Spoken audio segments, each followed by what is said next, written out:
Hello and welcome to another Hallow Sees It review. Today I'm reviewing a game upcoming called Burger Builder, and there's a little rule book, and other than that you will just see cards that come in the game. And the basic concept of the game, it's a very interesting kind of it's just a hand resource management game. You're trying to build burgers. You're going to sell those burgers for revenue to purchase more ingredients, to become exclusive buyers, or I guess gain these exclusive cards anyway up here that will give you the edge during the game regarding that ingredient. You have a couple combo cards here that will give you some bonus points at the end of the game if you meet those requirements. Collect both star cards, basically BLT, have 2 BLTs. At the end of the game you get plus 2 at the end of the game if you have a 4, 7, and an 8, 3 different fish cards. So we'll see a little fish symbol in the corner. Then you get a bonus plus 5. And if you're able to have any 3 mushroom cards, mushroom combo, you get plus 5 as well. And you'll notice out here actually we have cards here with a mushroom in the corner. This one has a fish, and that one has a mushroom. So anyway, the basic layout and setup of the game, very simple. You have 20 different burger cards that you're going to shuffle and deal out 4. You're going to lay these out for reference, lay these out for available to purchase, and then according to the number of players you're going to set out a number of ingredients. 2-player game, you're going to set out 5 cards of each of the ingredients. 3-player game, you'll set out 6. Excuse me. And you'll set out 7. I apologize.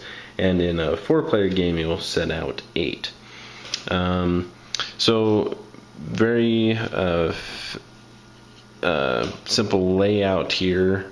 Really, the setup is very quick, so it sets up quickly. The concept of the game is very simple to teach, and you should be able to teach that fairly quickly and get playing quickly. So that's one of the benefits of the game. The resources here, you'll notice we have 7 different ones, and the types of burger cards here, you look at, flip some over here. This one, a bacon, a mushroom, and a beef patty, 2 mushrooms and a beef patty, tomato, 2 cheese, and a fish fillet. Which I've always, from watching cooking shows, have basically heard multiple times that cheese does not go with fish. So, I don't know. I guess for a burger it's okay. Meat lover, 2 beef patties, some bacon, a tomato, and a lettuce. Ocean feast, 2 fish fillets. To kind of give you an idea of what makes up the different burgers, you'll notice the more ingredients that are required, the more difficult it is, the more money that will be worth. The player who has, when the game ends, the most the burgers that add or value to the greatest value wins the game. Here's the BLT with the little star icon there. So that's the goal of the game. You're collecting these burgers. The game ends, and this is my first kind of struggle with this game a little bit, is the game ends when all of these different burger cards are basically sold out to everybody. This can take a while, because in the game what happens is, to begin with, each player, start with 1 player and go around, each player will choose a hand that is valuing $5. and you can pick any of the cards that equal $5, a maximum of 7 cards in your hand. So you'll notice the lettuce and tomatoes are free, but you're not going to just want to take all of the lettuce, because you're not going to be able to fulfill any of the orders with just lettuce.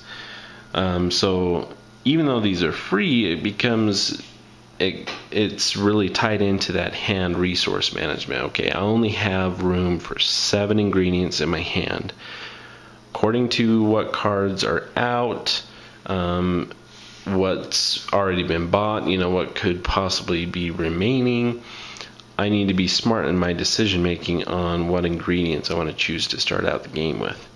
And then throughout the game. So you choose your starting ingredients on turn, then basically you'll fulfill anything. You'll be able to purchase one of these.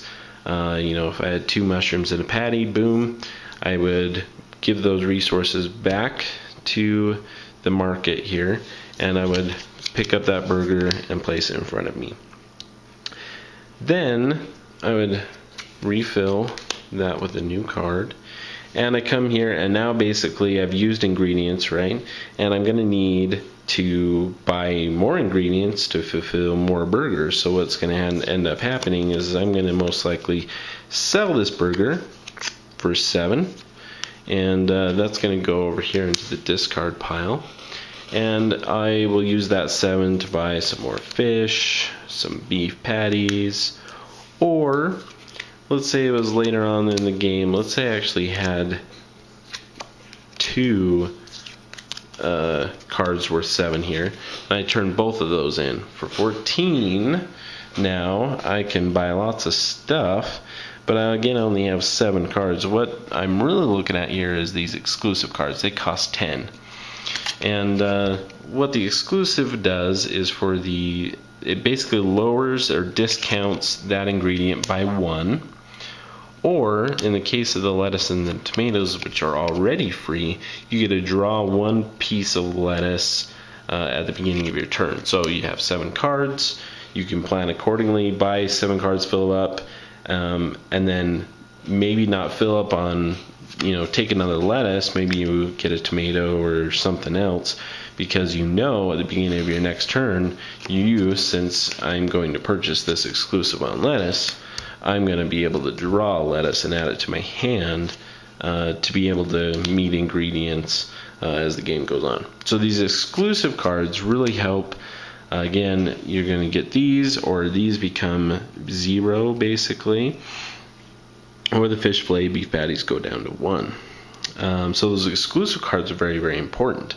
My issue with that is the length of the game. Is the game for the kind of it's a light game. It's not a whole lot of strategy, deep strategy to it. There is some good strategy and decision making as far as how to appropriately handle the resources that you have. There's also a trading element to the game, so that I can, with my exclusives, I may be able to pull out all the mushrooms or different things, and people want the mushrooms and they'll trade me their fish fillets that they have an exclusive on. But that will save me from spending $2 when I get mushrooms for free and they're wanting mushrooms. So there's a trading element to the game, which helps. But what it really comes down to is the first round, or the first playthrough of the game, because you'll play through and you'll go through this deck. Okay, when this deck is done and shuffled, then you will go through and you'll shuffle this discard pile, and you'll keep going. Well, the first playthrough is basically players accumulating these exclusive cards, and so it's like, okay, well, that you're playing through to pick the exclusives. I think, to me, to help the game along and to make it not quite as long of a game, I would prefer actually at the very beginning of the game, players actually just choosing an exclusive, saying, okay, taking turns and saying, okay, I'm going to take the exclusive on lettuce, The next player, I'm going to take the other one on tomatoes then. Okay, well, I'm on the beef patty one. And the other player takes the fish one. And I'm going to choose the mushroom one. And then in this case, the person chooses bacon, and then the cheese one gets left out of the game, or is left available for purchase for that one person. To me, that shortens the game, because the first part of the game is buying up all of those exclusives. And it seemed long because of that. Especially in a two-player game, going back and forth, it's just because your victory points are these cards, but then you have to actually sell those cards to get more ingredients to buy more of these cards. And so that was a little bit tedious and lengthy, I think. And maybe I need some more plays on it, but that's kind of how it felt to me. I think choosing the exclusives first helps out a lot, because then you're able to acquire more of these burgers for not quite as much cost, and so the game moves a lot quicker. Whereas without these originally, it's buy one of these, fulfill one of these orders, sell it, get more ingredients, or acquire a couple of these, sell it, get an exclusive, and so it's just cycling through those cards. And it just, I don't know. I had a rough time with that. But, that being said, I think the game has some really interesting kind of, not interesting mechanics per se. I think it's very basic, very straightforward. But I think it actually is kind of interesting. The element of that hand resource management of, okay, what do I need?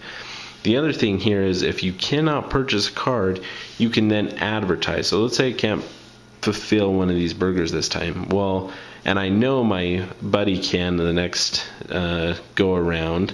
If I don't purchase this one, he's going to purchase it. Well, I can advertise it, one of these cards. Place it up here, turn it sideways. What that does is that puts it out of play. No one can fulfill this one, but it stays out to be fulfilled later. When this goes through and is completely out and I have to reshuffle, then these advertised cards get turned over. And now they are able to be fulfilled. If you fulfill any of the advertised cards up here, you fulfill this card, you get this card, and you get to choose an ingredient that to you costs 1. So I have an exclusive on fish. This would cost 1 for me. I would be able to fulfill this and get one of those ingredients. So in all essence, I paid a tomato and 2 cheese, because when I purchase this, I actually get a fish back. So there's that element to the game, which I think is an important one.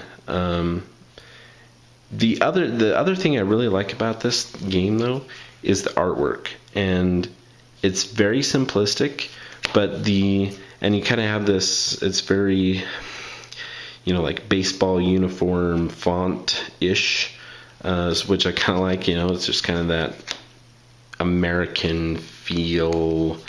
Burger. I think just the font and the cool, very simple, but I like the artwork on this. I like the artwork on the ingredients. I like the artwork on the burgers.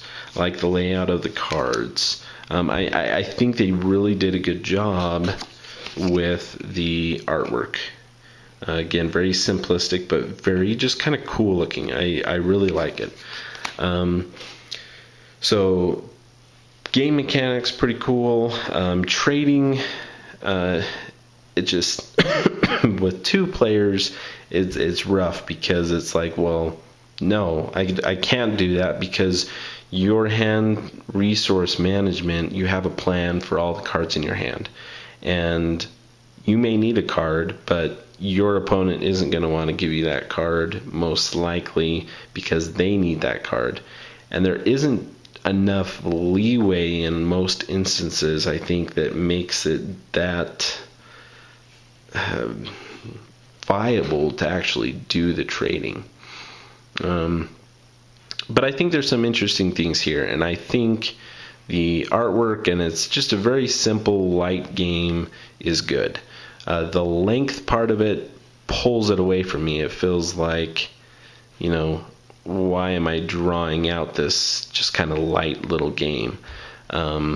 So I think the variant of, kind of choosing these beforehand helps out with that.